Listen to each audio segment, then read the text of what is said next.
Okay, guys. So the first thing that I want to do is I want to lead you through the solution curve activity 2. And whenever you're doing these problems, the first thing you want to do is you want to take a look and see what your graph is measuring. All right.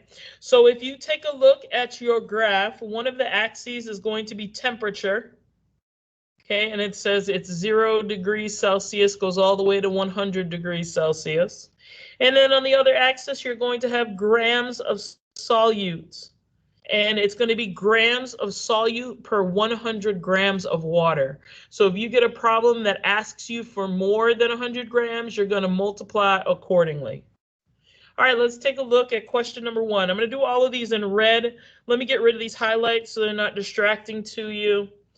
So here we go. We have, the first one says, which salt is the least soluble in water at 20 degrees Celsius? Well, the first thing we need to do is we obviously need to figure out where 20 degrees Celsius is, right? So if you take a look at your temperature chart, 20 degrees is going to be here. Now it's asking you for the salt that is least soluble. Okay, we'll find the salt where it's the first line that it meets. So as we go up the line, guess what? The first line we run into is going to be the line for KClO3. So the answer to number 1 is going to be KClO3. Okay, question number 2 says, how many grams of potassium chloride can be dissolved in 200 grams of water at 80 degrees Celsius? Okay, well, the first thing we need to do is we need to find potassium chloride. The potassium chloride line is here. Okay, so now we need to look at 80 degrees because that's what the question is asking us for. Follow it up to the KCl line, and then follow it across to see how much is dissolved in 100 grams of water. We end up at the 50 line. So if we were dissolving in 100 grams of water, it would be 50. The question is asking you how much can be dissolved in 200 grams of water, meaning that you need to double the 50. So 50 times 2 is going to be 100 grams, and that's your answer to number 2. Okay, let's move on to number 3. Number 3 says at 40 degrees Celsius, how much potassium nitrate can be dissolved in 300 grams of water? First thing, you need to find your potassium nitrate. Potassium nitrate is here. And then it says at 40 degrees, how much potassium nitrate can be dissolved in 300 grams of water. So let's find 40 degrees. You're going to follow it up to the KNO3 line, which is here. And then you are going to follow it across. Now, if I had to, let's just say, guesstimate, I would probably say it's about around 42 or 43 grams.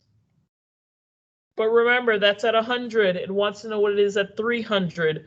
So take that and multiply by 3 to get your answer. So you should come up with an answer that's pretty close to 129 grams. That is the answer to number 3. Okay, let's move on to number 4.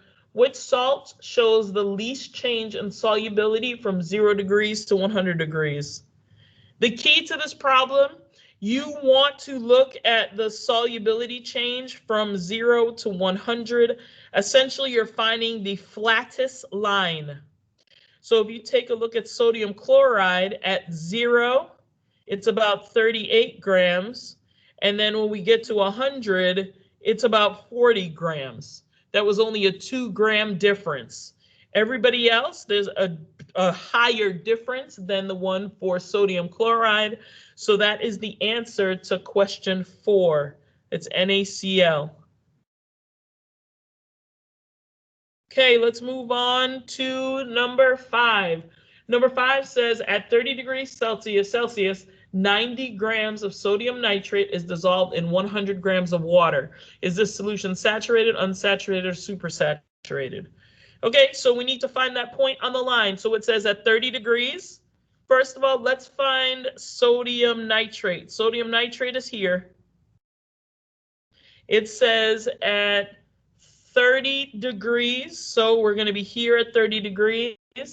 It says that 90 grams is dissolved. So 30 to 90, right? So the point is here.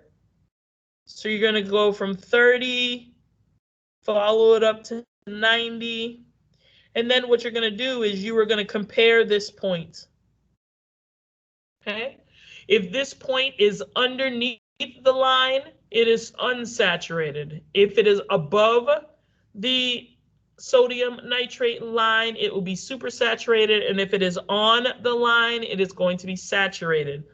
It is just barely below the line. So the answer number 5 should be unsaturated.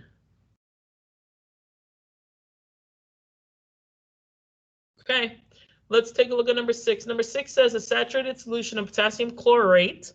So first of all, you need to find out where potassium chlorate is. And hopefully you guys remember that potassium chlorate is here. And it says a saturated solution of potassium chlorate is formed from 100 grams of water. If the saturated solution is cooled from 80 degrees to 50 degrees, how many grams of precipitate are formed? All right, so let's find 80. And then let's find 50. And all we're going to do is follow the line up to the potassium chloride line. Follow the line to the potassium chloride line. And then you're going to follow it across. So right here, we're at 40. Right here, we're at 20. So if you want to know the precipitate that's formed, take your 40, subtract it from 20. It leaves you with 20 grams of precipitate. Okay, let's move on to number 7. Number 7 says, what compound shows a decrease in solution from 0 to 100? Okay, well, there is only one slanted curve from 0 to 100 that shows a decrease, and that is going to be ammonia's line. So it goes from 0 all the way to 100, and it shows a decrease in the solution. So the answer is going to be ammonia. Okay. Number 8, which salt is the most soluble at 10 degrees? Well, find 10 degrees, which is going to be here. And then it says most soluble. Find the highest line, and that is what it'll be. So we're going to bypass all of this, all of this, all of this to the highest line. Guess what? It's Ki. That's the answer to number 8. Number 9 says find out which salt is the least soluble at 50 degrees. So find 50 degrees. Who's going to be the least soluble? It'll be the first line that you run into. So it'll be KClO3.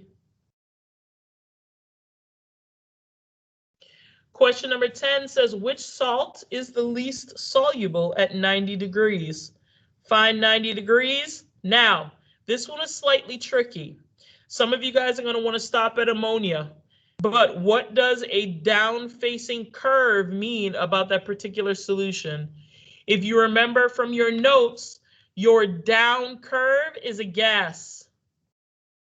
So that means that you're not going to stop at ammonia because ammonia is not going to be a salt. It's going to be a gas at 90 degrees. So we're going to go up. The next line you're going to hit is going to be the sodium chloride line. So the answer to number 10 is sodium chloride. I hope that was helpful, guys.